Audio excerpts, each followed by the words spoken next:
Keluaran pasalnya yang ke-16. Setelah mereka berangkat dari Elim, tibalah segenap jemaah Israel di padang gurun Sin, yang terletak di antara Elim dan Gunung Sinai, pada hari yang ke-15 bulan yang kedua, sejak mereka keluar dari tanah Mesir. Di padang gurun itu bersungut-sungutlah segenap jemaah Israel kepada Musa dan Harun, dan berkata kepada mereka, kalau kami mati tadinya di tanah Mesir, oleh tangan Tuhan ketika kami duduk menghadapi kuali berisi daging, dan makan roti sampai kenyang. Sebab kamu membawa kami keluar ke padang gurun ini untuk membunuh seluruh jemaah ini dengan kelaparan. Lalu berfirmanlah Tuhan kepada Musa, sesungguhnya aku akan menurunkan dari langit hujan roti bagimu, maka bangsa itu akan keluar, dan memungut tiap-tiap hari sebanyak yang perlu untuk sehari, supaya mereka kucoba, apakah mereka hidup menurut hukumku atau tidak. Dan pada hari yang ke-6, apabila mereka memasak yang dibawa mereka pulang, maka yang dibawa itu akan terdapat 2 kali lipat banyaknya dari apa yang dipungut mereka sehari-hari. Sesudah itu berkatalah Musa dan Harun kepada seluruh orang Israel, petang ini kamu akan mengetahui bahwa Tuhanlah yang telah membawa kamu keluar dari tanah Mesir. Dan besok pagi kamu melihat kemuliaan Tuhan, karena ia telah mendengar sungut-sungutmu kepadanya. Sebab, apalah kami ini maka kamu bersungut-sungut kepada kami. Lagi kata Musa, jika memang Tuhan yang memberi kamu makan daging pada waktu petang, dan makan roti sampai kenyang pada waktu pagi, karena Tuhan telah mendengar sungut-sungutmu, yang kamu sungut-sungutkan kepadanya apalah kami ini. Bukan kepada kami sungut-sungutmu itu, tetapi kepada Tuhan. Kata Musa kepada Harun, katakanlah kepada segenap jemaah Israel, marilah dekat ke hadapan Tuhan, sebab ia telah mendengar sungut-sungutmu. Dan sedang Harun berbicara kepada segenap jemaah Israel, mereka memalingkan mukanya ke arah padang gurun, maka tampaklah kemuliaan Tuhan dalam awan. Lalu berfirmanlah Tuhan kepada Musa, aku telah mendengar sungut-sungut orang Israel, katakanlah kepada mereka, pada waktu senja kamu akan makan daging, dan pada waktu pagi kamu akan kenyang makan roti. Maka kamu akan mengetahui bahwa akulah Tuhan, Allahmu. Pada waktu petang datanglah berduyun-duyun burung puyuh yang menutupi perkemahan itu, dan pada waktu pagi terletaklah embun sekeliling perkemahan itu. Ketika embun itu telah menguap, tampaklah pada permukaan padang gurun sesuatu yang halus, sesuatu yang seperti sisik, halus seperti embun beku di bumi.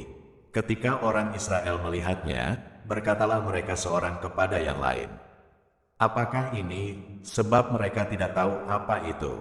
Tetapi Musa berkata kepada mereka, inilah roti yang diberikan Tuhan kepadamu menjadi makananmu. Beginilah perintah Tuhan, pungutlah itu, tiap-tiap orang menurut keperluannya, masing-masing kamu boleh mengambil untuk seisi kemahnya, segomer seorang menurut jumlah jiwa. Demikianlah diperbuat orang Israel, mereka mengumpulkan, ada yang banyak, ada yang sedikit. Ketika mereka menakarnya dengan gomer, maka orang yang mengumpulkan banyak tidak kelebihan, dan orang yang mengumpulkan sedikit tidak kekurangan. Tiap-tiap orang mengumpulkan menurut keperluannya. Musa berkata kepada mereka, seorang pun tidak boleh meninggalkan daripadanya sampai pagi. Tetapi ada yang tidak mendengarkan Musa dan meninggalkan daripadanya sampai pagi, lalu berulat dan berbau busuk. Maka Musa menjadi marah kepada mereka. Setiap pagi mereka memungutnya, tiap-tiap orang menurut keperluannya, tetapi ketika matahari panas, cairlah itu. Dan pada hari yang ke-6 mereka memungut roti itu 2 kali lipat banyaknya, 2 gomer untuk tiap-tiap orang, dan datanglah semua pemimpin jemaah memberitahukannya kepada Musa.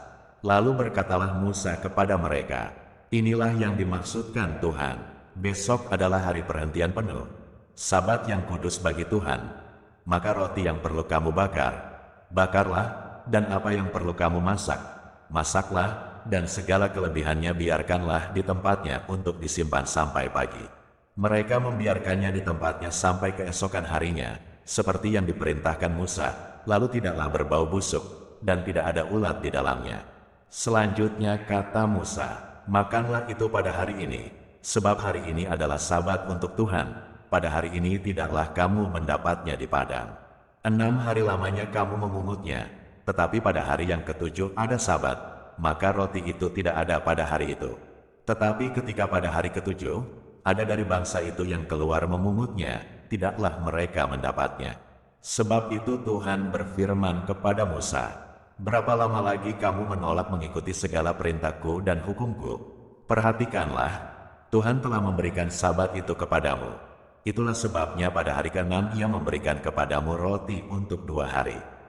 Tinggallah kamu di tempatmu masing-masing, seorang pun tidak boleh keluar dari tempatnya pada hari ketujuh itu. Lalu beristirahatlah bangsa itu pada hari ketujuh." Umat Israel menyebutkan namanya Mana, warnanya putih seperti ketumbar dan rasanya seperti rasa kue madu. Musa berkata, "Beginilah perintah Tuhan. Ambillah segomer penuh untuk disimpan turun-temurun, supaya keturunan mereka melihat roti yang kuberi kamu makan di padang gurun, ketika aku membawa kamu keluar dari tanah Mesir." Sebab itu Musa berkata kepada Harun, "Ambillah sebuah buli-buli, taruhlah mana di dalamnya segomer penuh, dan tempatkanlah itu di hadapan Tuhan untuk disimpan turun-temurun." Seperti yang diperintahkan Tuhan kepada Musa, demikianlah buli-buli itu ditempatkan Harun di hadapan tabut hukum Allah untuk disimpan. Orang Israel makan mana 40 tahun lamanya, sampai mereka tiba di tanah yang didiami orang. Mereka makan mana sampai tiba di perbatasan tanah Kanaan. Adapun segomer ialah 1/10 eva. Keluaran pasalnya yang ke-17.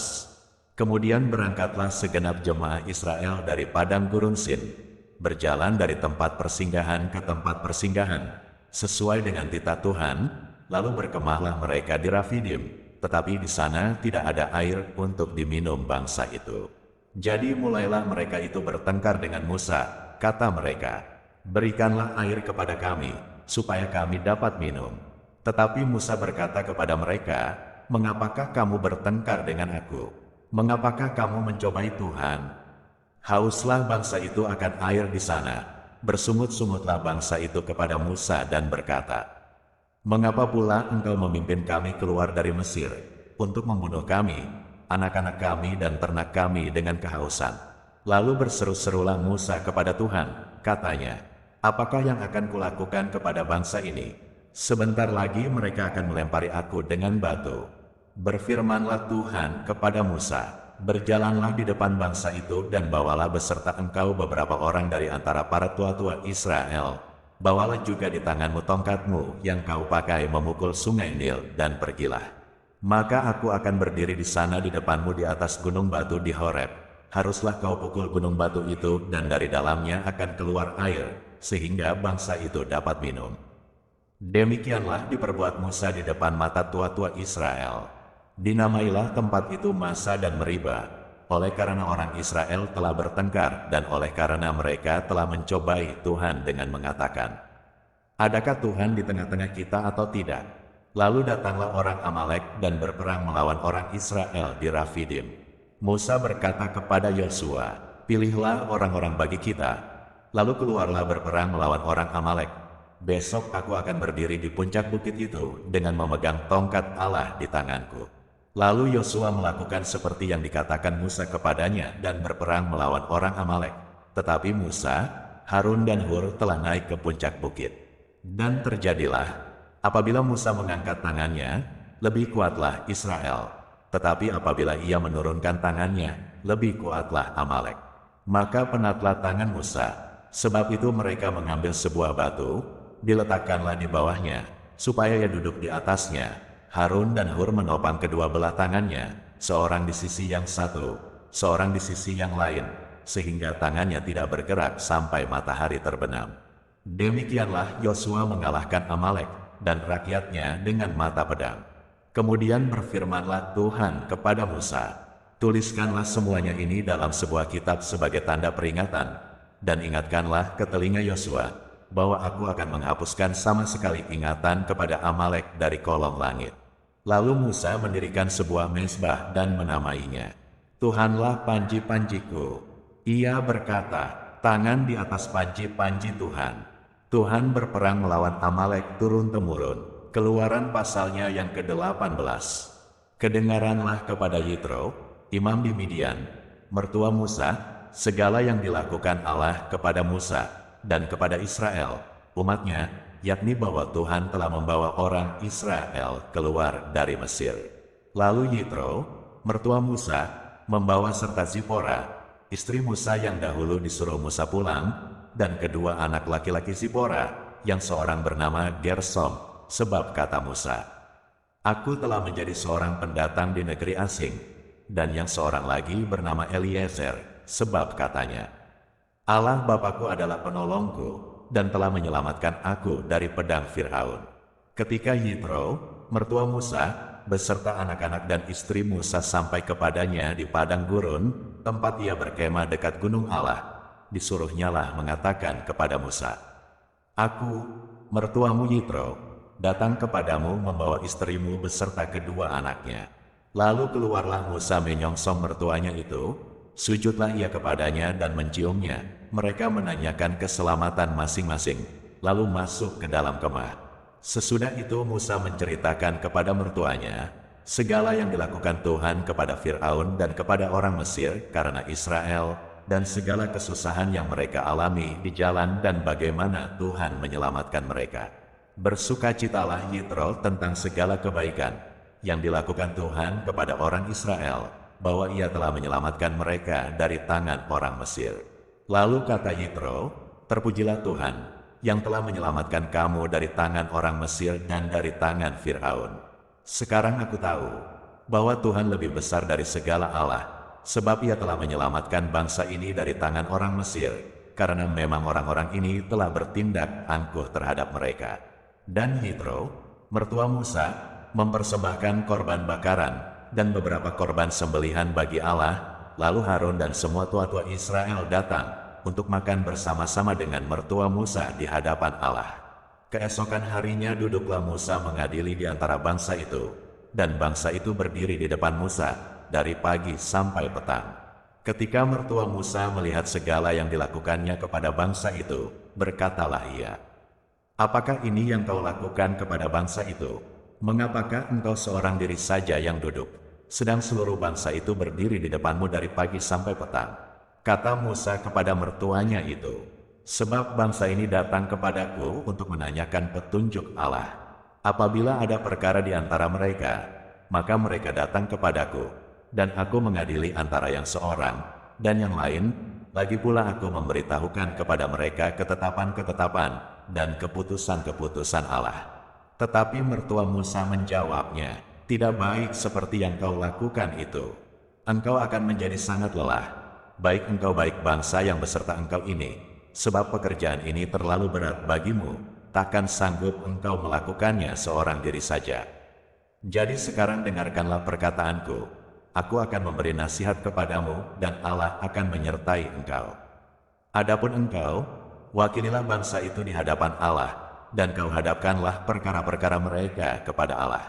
Kemudian haruslah engkau mengajarkan kepada mereka ketetapan-ketetapan dan keputusan-keputusan, dan memberitahukan kepada mereka jalan yang harus dijalani dan pekerjaan yang harus dilakukan. Di samping itu kau carilah dari seluruh bangsa itu orang-orang yang cakap dan takut akan Allah, orang-orang yang dapat dipercaya dan yang benci kepada pengejaran suap.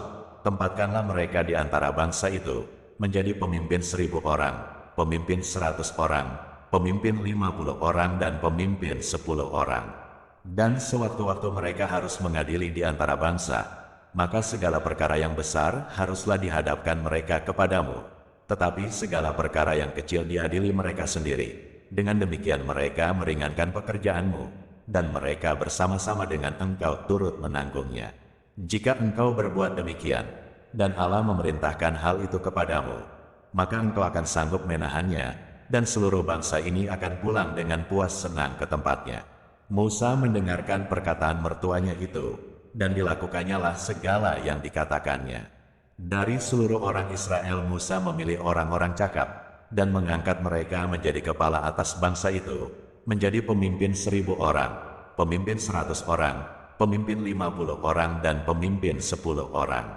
Mereka ini mengadili di antara bangsa itu sewaktu-waktu perkara-perkara yang sukar dihadapkan mereka kepada Musa, tetapi perkara-perkara yang kecil diadili mereka sendiri. Kemudian Musa membiarkan mertuanya itu pergi dan ia pulang ke negerinya.